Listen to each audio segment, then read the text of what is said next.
ఆంధ్రుల కళల రాజధాని అమరావతి ఆర్థిక పురోగతికి పునాది పడిన రోజు ఇది. ఆర్థిక కార్యకలాపాలకు మూల స్తంభాలైన బ్యాంకింగ్ వ్యవస్థ కొలువుదీరేందుకు వీలుగా ఏర్పాటు చేసిన ఈ బ్యాంకింగ్ స్ట్రీట్కి పునాది రాయి వేసే బృహత్తర కార్యక్రమంలో విచ్చేసిన గౌరవ కేంద్ర ఆర్థిక మంత్రి వర్యులు శ్రీమతి నిర్మలా సీతారామన్ గారికి, గౌరవ ముఖ్యమంత్రి వర్యులు శ్రీ నారా చంద్రబాబు నాయుడు గారికి, సెంట్రల్ మినిస్టర్ శ్రీ పెమ్మసాని చంద్రశేఖర్ గారికి, సోదరులు నారా లోకేష్ గారికి, ఫైనాన్స్ మినిస్టర్ శ్రీ పయ్యావుల కేశవర్ గారికి, సభను అలంకరించిన గౌరవ సహచర మంత్రివర్యులకి, గౌరవ పార్లమెంట్ సభ్యులకి, గౌరవ శాసన మండలి మరియు శాసనసభ్యులకి, నాయకులకి హృదయపూర్వక ధన్యవాదాలు. ఇక్కడికి విచ్చేసిన అధికారులందరికీ కూడా నా ప్రత్యేక నమస్కారం. My wholehearted namaskaram to all the representatives of the premier banking institutions and insurance companies. On behalf of people of AP and our government, our heartfelt welcome and namaskars to you all. రాష్ట్ర పురోగతి కోసం వేస్తున్న ప్రతి అడుగులో గౌరవ ప్రధాని శ్రీ నరేంద్ర మోదీ గారి నాయకత్వంలోని కేంద్ర ప్రభుత్వం అందిస్తున్న తోడ్పాటు మరువలేనిది. ముఖ్యంగా ప్రత్యేకించి అమరావతి అభివృద్ధికి వారు అందిస్తున్న ప్రోత్సాహం మేము గుండెలో పెట్టుకుంటాం. ఈ రోజున అమరావతి అభివృద్ధి ప్రాజెక్టులు సాగుతున్నాయి అంటే అది నారా చంద్రబాబు గారి నాయకత్వంలోని ఈ ప్రభుత్వం సంకల్ప బలం, మోదీ గారి కేంద్ర ప్రభుత్వ సహకారం. కేంద్రం నుంచి వస్తున్న ఆర్థిక సాయం కాగితాల లెక్కల్లో కరిగిపోకుండా జరుగుతున్న అభివృద్ధి ప్రతి ఒక్కరికి కనపడేలా జవాబుదారీతనంతో ఈ ప్రభుత్వం పనిచేస్తుంది. Madam Nirmala Sitharaman ji, your visit here is not just ceremonial. It is deeply symbolic and strategically significant.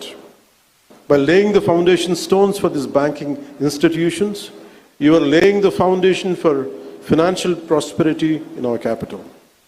It is a reaffirmation of the central government's commitment to Andhra Pradesh and a personal endorsement from you and Honorable Prime Minister Sri Narendra Modi ji of our developmental vision.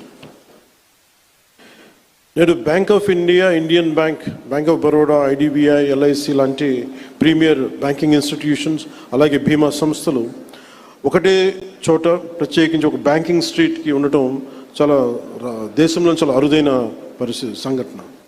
అలాంటి దానికి పునాది వేసిన banking street Amaravati నగరానికి ఆర్థిక శక్తినిచ్చే అతిపెద్ద అడుగు.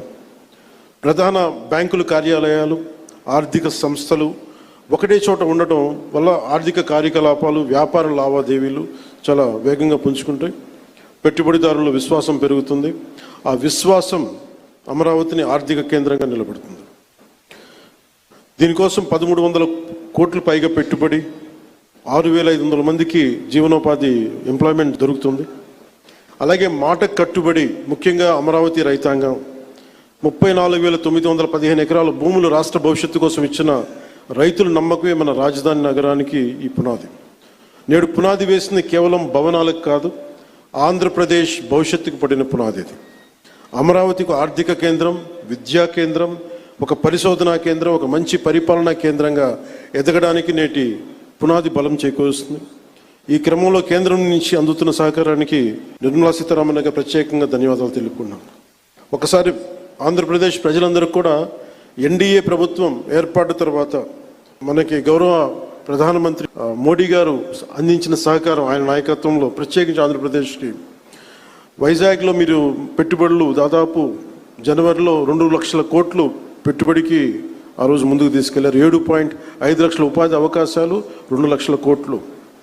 అలాగే అమరావతి పునర్నిర్మాణానికి మే నెలలో 1,07,000 కోట్లు, కొన్ని వేల మందికి ఉపాధి అవకాశాలు. Kurnool super GST super saving సభలో ఆ రోజున కొప్పర్తి అండ్ ఓర్వకల్ కారిడార్ల ద్వారా 13,429 కోట్లు ప్రాజెక్టులు. విశాఖ స్టీల్ ప్లాంట్ మూసేస్తారు, ప్రైవేటైజేషన్ జరుగుద్ది అని ఒక స్టీల్ ప్లాంట్ తిరిగి రివైవ్ చేసి దానికి 11,000 కోట్లు మనకి కేంద్ర ప్రభుత్వం గౌరవ ప్రధానమంత్రి మోదీ గారి ఆధ్వర్యంలో ఇవ్వడం జరిగింది. 60,000 ప్రత్యక్షంగా పరోక్షంగా ఉపాధి అవకాశాలు వస్తాయి దీనివల్ల. అలాగే పోలవరం ప్రాజెక్ట్స్ ముందుకెళ్తుందో లేదో అనుకున్న పోలవరం ప్రాజెక్టుకి ఈ రోజున కేంద్ర ప్రభుత్వం 12,500 కోట్లు కేటాయించడం జరిగింది.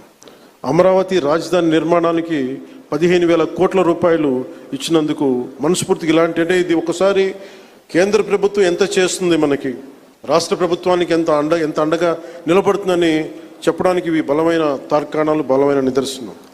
సో అందుకని ప్రత్యేకించి ఈ సందర్భంగా గౌరవ ప్రధానమంత్రి శ్రీ నరేంద్ర మోదీ గారికి, అలాగే finance minister, central finance minister Srimati Nirmala Sitharaman గారికి, ప్రత్యేకంగా మీ అందరికీ కూడా, మా కేంద్ర ప్రభుత్వానికి ప్రతి ఒక్కరికి ధన్యవాదాలు తెలుపుకుంటూ, ఈ రాష్ట్రాన్ని చాలా బలమైన నాయకత్వంతో, అపారమైన అనుభవంతో ముందుకు తీసుకెళ్తున్న గౌరవ ముఖ్యమంత్రి శ్రీ నారా చంద్రబాబు నాయుడు గారికి ప్రత్యేక ధన్యవాదాలు, ప్రత్యేక కృతజ్ఞతలు తెలుపుకుంటూ, అమరావతి రైతాంగం మీరు నిలబడ్డారు, మీకోసం మేము నిలబడతామని తెలియజేసుకుంటూ సెలవు తీసుకున్నాను. జై హింద్.